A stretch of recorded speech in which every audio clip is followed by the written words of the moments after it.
reconciliation for iniquity, and bring in everlasting righteousness, and seal up the vision, and to anoint the most holy. To anoint the most holy does not just mean the equivalent of anointing Jesus as the King of Kings and Lord of Lords, the Messiah. It's also an application to the anointing of the millennial temple that's going to be built. And I'll just let you read the details on that. So this is my timeline, and so far as I can tell, it's fit the analogy of Jacob in Genesis perfectly, and it's also still on the mark right now. I can't see any, I'm just waiting every day I wake up to turn on the news and hear that something's happened over in Israel. And I have friends over there that send me emails and stuff, so I know more of what's going on over there than what you're going to ever get in the news over here. I don't know if you know, right now there's Marines over in Jordan on the border of Syria and Jordan. The Jordanian guy who's saying he's afraid that they're going to spill over into his territory. They've already spilled over a couple of times, Syria has, into the Golan. They just had put a new general in charge up in the Golan. And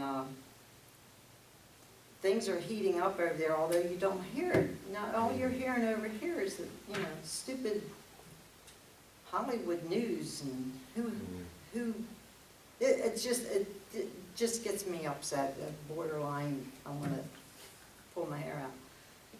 Because the world's going to hell, and it's like nobody cares. It's just nobody cares.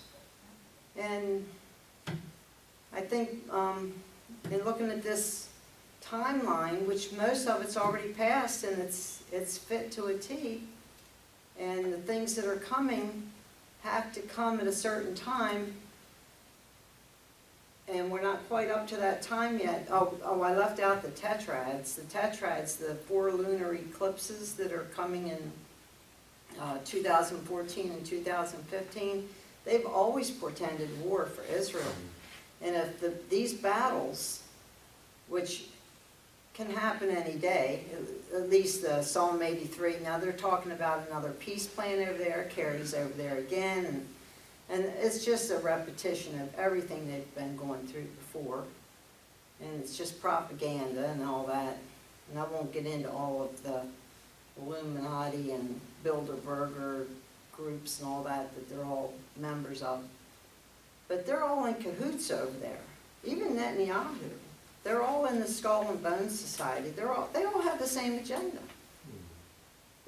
I used to think Netanyahu was, I still like him, but I used to think that he was going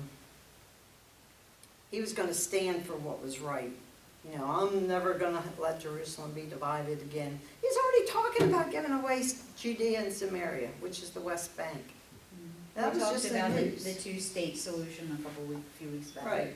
And there will be, they'll come to some agreement, but it'll never be implemented. They can agree to all they want on what they're going to do. They're never going to do it. Because something's going to happen, and it's going to snap, and they're going to, Psalm 83 has not ever been fulfilled.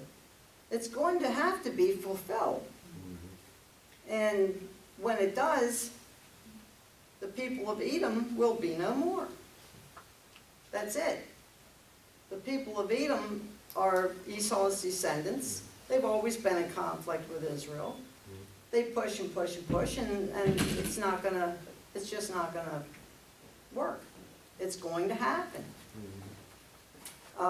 Isaiah 17, that battle's going to happen. Well, that can happen. That's what I wake up and turn on Fox News every morning to see if it happened. Damascus. Damascus, the oracle against Damascus. The city will be a heap of ruins, never to be inhabited again. It's the longest inhabited city in history, And sure, they've had battles and it's been knocked down and rebuilt and all this stuff, but it's always been inhabited. This prophecy says it will never be inhabited again. And you can see with the kind of weapons and all they have over there, all they have to do is drop something on them, and it's gone. And it's coming to that very, very shortly, I think. They're talking about war yet this year, 2013. And I really believe it will happen, because how many months are left between now and Rosh Hashanah 2015? 20, well, less than 2 years at the most.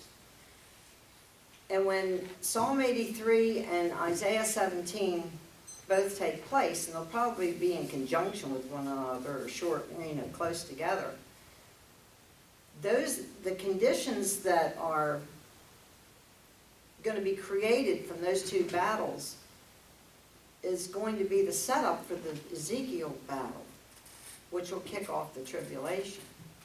Because it says in Isaiah 17, or I get them mixed up, but Israel will be living in unwalled villages in peace. Well, it won't be peace as we're thinking of peace, like they live in peace now, but they're always on alert. That's what it's still going to be like.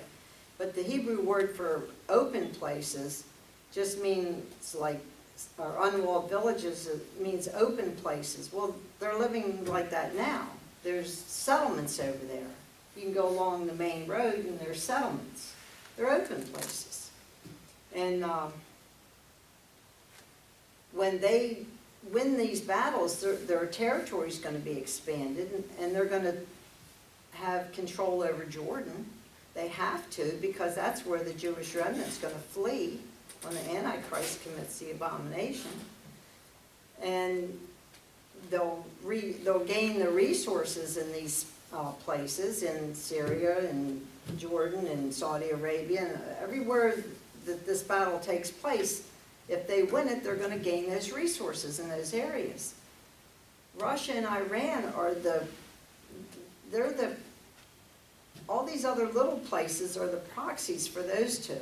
They're not involved in the war. You don't see them listed among I think in that one paper I listed the countries. Maybe not, I'll have to make that list. But those countries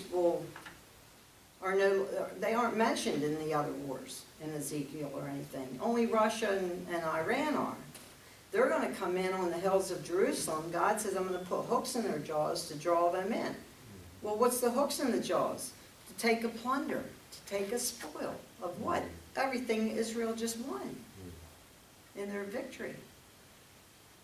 So when the war of Ezekiel takes place, it's God who intervenes and saves Israel. Just like in the ancient battles when he confused the enemy and they started killing and shooting themselves with arrows and stuff. It's all going to happen again. And the Jews are going to know at that point that it was God that saved them, and it was a miracle. And that's what's going to cause them to turn back to him in their old covenant and call for the temple. So it's just like the little dominoes. Once one falls, it's just going to keep right on going. And there's only like 2 years to go before all that's set up. And it's got to happen. And I have total confidence it's going to happen because it's a prophecy. So, anyway, that's the 3 weeks of Jacob's trouble. If you have